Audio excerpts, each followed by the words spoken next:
Markets keep changing, but investor confusion often comes from simpler places. Not knowing where to begin, how much to allocate, and how to align investments with real life responsibilities. Should asset allocation be decided before choosing funds? How much should market conditions influence decisions? And how do behavior and discipline shape outcomes more than headlines do? To make these questions more practical, Mr. Prateek Sinha walks us through how he thinks about them. A director at Deep MFD Pvt Limited, Prateek brings experience across institutional and retail investing, combining research and a simplicity-first approach to help families build goal-led portfolios without chasing short-term trends. In this episode of Nivesh Pe Charcha, we explore asset allocation beyond jargon, building structure before choosing funds. We decide strategic versus tactical allocation, how investors can map priorities to an asset mix, and what review habits keep decisions grounded. Let's dive in. Hello, Prateek. Thank you for joining us. We have a lot of interesting questions for you to answer for our audience. Thank you for having me over here, and more than happy to discuss my thought process and what I've learned over the last 15, 20 years working with my clients. So primarily you want to understand more about asset allocation from you. We know it's a very important factor, but what does it really mean? So let me, instead of getting into the jargons, let me start by giving you a very simple example. Let's say you want to build your own cricket team and you have a budget of some certain amount, X amount, right? So when you go and buy your players, do you buy all the batsmen or do you always buy all the wicket keepers or all bowlers, right? So you have a strategic idea as to how many batsmen do you want, how many of them should be a hard hitter, how many of them should be a defensive player, how many bowlers do you want? And once you fix that, right, that is how you start building your team. Now, in asset allocation, in investment is something very similar. So when we are starting off, we look at our risk profile. What is our appetite to take a drawdown? How much time do we have? What are the kind of responsibilities do we have? And based on that, we come up with a strategic asset allocation, which basically tells us what percentage of my money can be put into equity, what can go into gold, what can go into debt. Right, and you build, that becomes the starting point for your construction of a portfolio. Now comes the tactical asset allocation, which is basically looking at the market conditions today. What kind of a team should you build? So today, if I feel the markets are expensive, we are worried about corrections, you might want to play a little bit more defensive. Right, you expect inflation to come in, you might say, okay, I need to have a little bit more precious metals in my portfolio. And that is called tactical asset allocation. And by combining the strategic asset allocation and tactical asset allocation, you will build a client's portfolio. And that is how I think anybody should be approaching investing, the first step. Prateek, next question is, so internet is filled with videos, how to choose a particular fund, how to get into equity, which equity we should choose. But for an individual, while sitting down, while choosing what asset he should invest in, what should be the process? See, I'd say there are three broad sources of alpha in the market, right? The first one is called asset allocation, where the primary question is today when I'm putting the money in, what percentage of my money should be going into equity and what should be going into debt. The next step is trying to find which stocks or funds are going to do better. And most of the time, investors and even distributors and advisors waste a lot of time trying to pick the best performing fund, whereas the core and the biggest driver of alpha that has been is actually asset allocation. So before jumping into trying to decide which is the best performing fund, a much better thing to do would be to just decide where should I be putting money in. So first step, you solve for asset allocation. Once you have sorted the allocation, then you try and see which style of investing is going to do well. Now, when I mean by what style of investing is basically, a market goes through multiple cycles, right? So when the starting valuations are low, interest rates are low and rising, economic activity is picking up, typically value style of investing does well. So if I am in such an environment, a fund which is running value style of investing will do better. As the markets get into reach the previous high and we have a broad-based rally in the market, momentum strategy starts doing well. Right, so the funds which are playing momentum in any form, be it a passive fund or an active fund, will start to do better in the market. As the economic activity kind of stalls, growth is anemic, inflation is high, interest rates are high, only the companies which have very solid balance sheet, very good brand, would be able to go out and retain their profit margins, right? And therefore the quality and the defensives will start doing well. This is what we typically see in the market as well, right? So Again, reiterating, start first with asset allocation, second, do a style selection, and third is the fund selection. So my job when I'm looking at advice as an advisor is fix the asset allocation, pick the right style. Any fund which is operating on the same style will roughly give you similar return. So instead of wasting my time on picking the best fund, I try and do that. So yeah, Pratik, my question is regarding asset allocation as in, okay, get into the, before I get into the products, a specific fund, how do I decide the percentage of, allocating in particular assets? Like कि कितना percentage mutual fund में मुझे रखना चाहिए? Does that also depend on कि किस तरीके का market चल रहा है और किस तरीके का मेरी priorities है? वो कैसे कोई individual decide कर सकता है? When we started, right, I said there are two parts, right? First is the strategic asset allocation. You need strategic asset allocation is basically your long-term allocation. This is telling you, given your risk profile, given the time that you have, the responsibilities that you have, and your personal aversion to risk, right? Some people might be okay with a 40% drawdown, some might not be, right? Based on that, you come up with a broad frameworks. For example, let's say somebody comes up with a framework, say 60% equity, 25% debt, 15% in gold and silver, right? Once you've decided that. Now, the second step, which is a little more difficult to do, is to try to do a tactical asset allocation. But broadly speaking, let's say if the markets have corrected by 2020, let's say the markets have corrected, right? What you can do is maybe increase the exposure to equity a little bit. Instead of running a 60, I'll start running a 70 and reduce my debt, right? Or if, let's say, for example, we have seen a large rally in gold and silver and their allocation has moved from 15% to 25%. I can trim some of my profits, move them into the asset class which has not done that. So there are two approaches. Either you run a strategic asset allocation and rebalance at the end of the year, you bring it back to your core starting allocation, or you can do a dynamic model-based allocation where you say, okay, depending upon the market conditions, I will create the tills in my portfolio. So what we typically call it is called risk budgeting. And Prateek, for a set of families who hold traditional assets, how should they view asset allocation in regards of both the things, traditional assets also as well as financial product? So this is something which actually we come across quite regularly, right, when we deal with our clients. Now, most of the clients come to us after they have made the investments in their FDs, they bought their gold, right? So when I'm trying to build a asset allocation, I do have to take into account what is the amount of money that is already sitting in an FD, what is the amount of gold that they already own. Because what I might end up doing is that, let's say his risk appetite comes at 60% equity, right? But I'm only seeing a small portion of his wealth, and I actually end up allocating to debt a certain portion, the gold to a certain portion, while he already held it, right? So it is important to kind of combine the whole thing together in your mind and then come up with what money can I put. So some clients who come to us say that we only want to put into equity. We have an allocation to debt and gold through our traditional means. They might have a PPF, they might be running an NSC. There are different options, right? And they want to get exposure to equity. So I personally believe that you should be combining the entire thing together before coming up with the numbers. So Prateek, you spoke about strategic allocation, and revising it every now and then occasionally. So how does that work with different set of responsibilities and priorities? So उसमें किस तरीके के concepts काम करते हैं? I think the first and the foremost point is fixing up what is your risk appetite, right? There are different ways of doing it. The broad way of, like if I was a layman, right, I will ask myself, am I more worried about missing a 20% gain in the market, or am I more worried about a 20% drawdown? Right? That is the core question. If I am worried about missing the 20%, right, there is a high risk that if I don't allocate, out of FOMO, I'll end up investing at the top of the market, right? So that is the basic nature, right? And then you look at what is happening at the second level, right? How much time do I have? Do I have 3 years? Do I have 5 years to the goal? Or I might have 7 years to the goal. Or do I have other ways to make those goals, or do I have other ways to meet those goals, right? So I might be putting, say, 25 lakh rupees for my daughter's education in 10 years, in say 5 years time.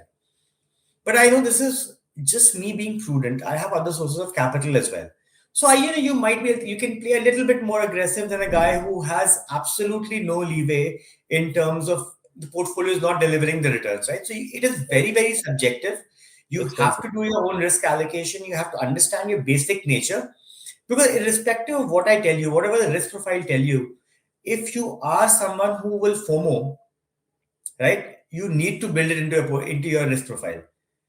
Okay. I get you out of the market and let the markets rally for another, let's say, 6 months, 8 months, or 9 months, and you allocating at the top is actually worse off than you having a slightly higher allocation all throughout.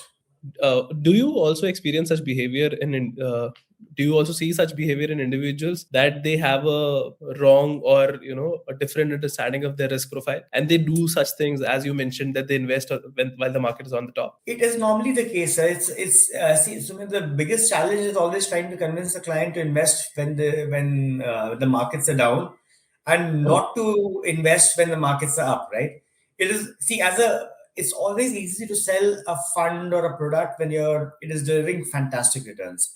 Nobody wants to buy an asset which has not done well for the last 3 years. So the challenge for us is to kind of manage the investor's behavior, and that is where the strategic asset allocation comes in useful, right? If you had not made a rule of allocating a certain percentage to precious metals, more often than not, you would have missed this entire rally, and then probably try to buy into it as you see the returns, others making returns, right?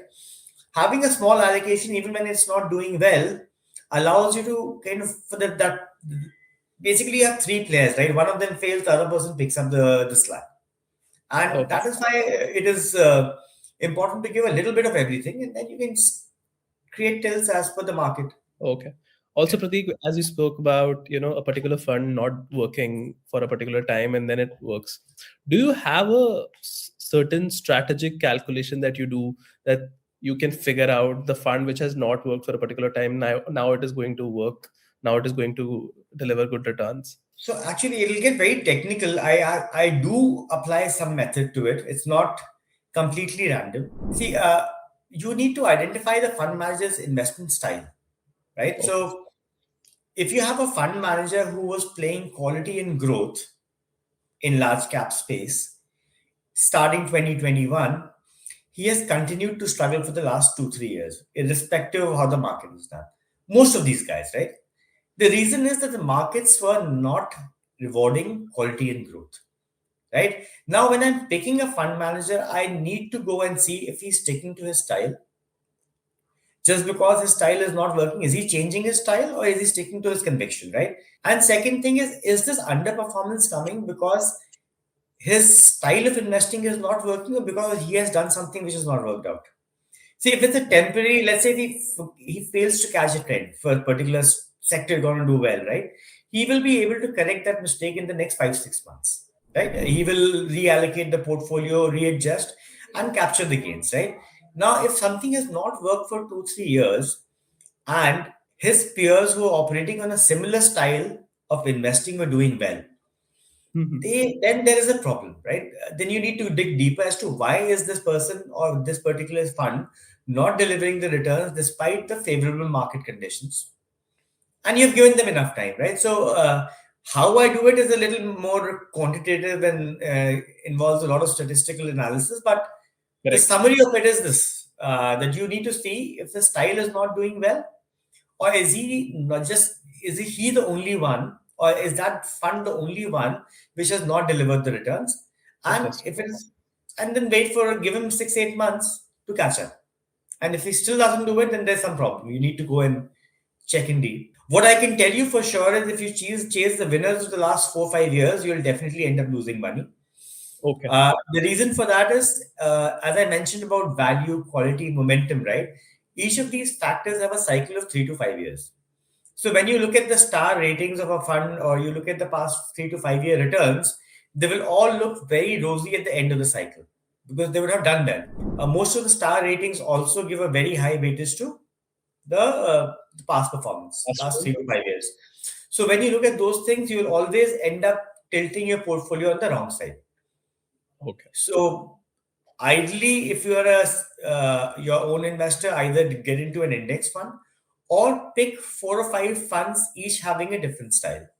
Not Okay. all of your funds will perform at the same time, but what will happen is you'll have at least 60-70% of the portfolio doing well at any point in time, any underperformance of a few funds which are not doing well will be made up by the funds which are delivering the alpha, and therefore your returns will be more smooth. So, Prateek, my next question is that you have worked with big, large institutional investors, and can you tell us some hacks, some learnings that an individual or families can apply for their own finances? So, when I spent about 12 years working with pensions, insurers, sovereigns, when looking to allocate into India across private equity, venture cap, private credit, infrastructure, equity. Right? And one thing which was very, very common and which is standard across all of them was they spent a lot of time before making the investment decisions.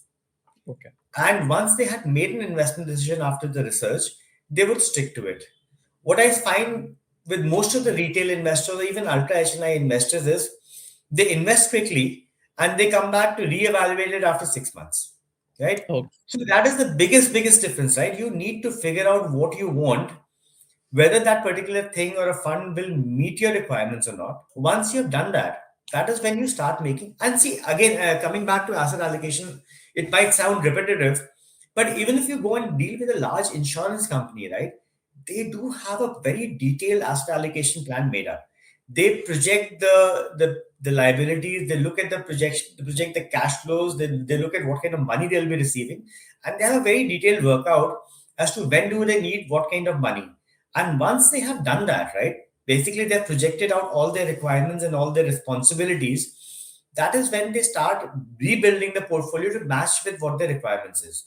Most of the investors, when we're dealing with the retail population or the even the large ultra high net worth individuals, is that they invest when the capital is available without working out what the capital, when will that capital be required. Okay. And unless then you lose money when you book your losses, right? So if you have allocated money which you might need in 1 year into an equity strategy, and let's say the market doesn't go in your favor, you'll have to basically crystallize your losses, right? You'll have to book your losses, take your money out. And that is the problem. The markets might recover, but you will never recover because you booked your losses. So this is, for me, is the most important parameter when you're trying to build your portfolio. If you want to avoid losses, which you can't recover from. Prateek, this is my last question to you, which is also a follow-up question to the first part of the answer that you just delivered. So, regarding revisiting or readjusting your portfolio and be worried about it. So let's say somebody plans very well, then what should be the frequency to see whether they are on track or whether they should adjust their portfolio or not? What should be the frequency and what kind of characteristics they should look at? Ideally, there's no hard and fast number that you can put that this is the right way. But what I can tell you, if you look at your portfolio returns every month, you'll more often than not end up losing your money. The reason why our grandparents used to make money was because buying and selling was difficult, right? So when you bought a share of a company in a paper format, it would take you years before you would go and sell it, right? I still have my grandparents' shares that are lying there in the account because they never sold it. It was not easy. Now with the advent of technology, you're able to see and react to every market news, right? So review, maybe I would say if you're an anxious investor, maybe once in a quarter. I personally don't review my portfolio before 6 months. Okay. Even if I'm tracking the market, I don't go back and open my portfolio every 6 months because I've already made my research, I've selected my funds, and I've put my investments. Right? I'll look at it after 6 months just to make sure that is there any problem that has cropped up. Maybe I need to readjust my allocations. There might be some requirements that are coming up. Other than that, I don't actively look at my portfolio. Okay, Prateek, thank you for answering all our questions. Those are very insightful answers. Thanks a lot. Thank you. This conversation circles back to one idea. Clarity improves when structure comes before selection. Mr. Prateek highlighted how defining risk appetite, timelines, and responsibilities first can shape smarter allocation decisions, and how behavior often matters as much as the framework itself. From family portfolios to institutional habits, the focus remained on building a process that supports better decision making through changing market phases without reacting to every signal. With the right structure in place, investors can move ahead with more confidence in the choices they have made. Do consult your financial advisor before investing. Mutual fund निवेश बाजार जोखिम के अधीन है। योजना संबंधी सभी दस्तावेजों को ध्यान से पढ़ें। Mutual fund investments are subject to market risks. Read all scheme related documents carefully.